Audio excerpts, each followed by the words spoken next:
Arestado sa bisa ng warrant of arrest ang nakatalang top 2 most wanted person regional level na may kasong murder sa San Nicolas, Cebu City.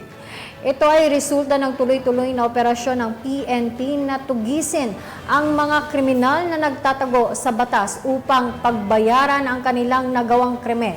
Patrolwoman Nikia Cañedo sa balita.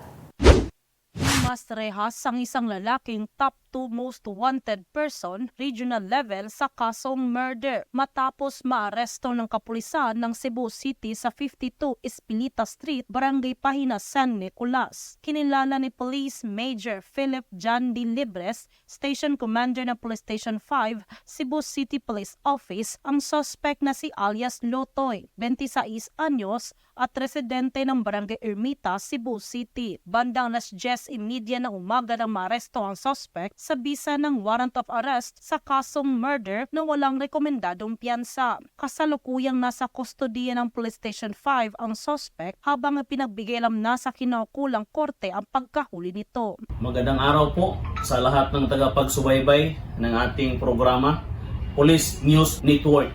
Paalala lang po dito sa lahat ng residente ng Cebu City na mag-ingat palagi at saka baka may mapansin sila na mga masamang tao na huwag kayong mag-atumbili sa pag-report, sa pagtawag sa pinakamalapit na istasyon ng pulisya.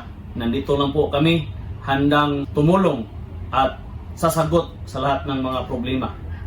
Patuloy ang Cebu City PNP sa pagsasagawa ng mga operasyon para hulihin ang mga wanted persons na may pananagutan sa batas pang mapanatiling maayos at payapa ang nasasakupang komunidad tungo sa bagong Pilipinas. Mula dito sa Cebu City, ako yung Police News Network Correspondent, Patrolwoman Nikia Cañedo, alagad ng batas, tagataguyod ng balitang pulis.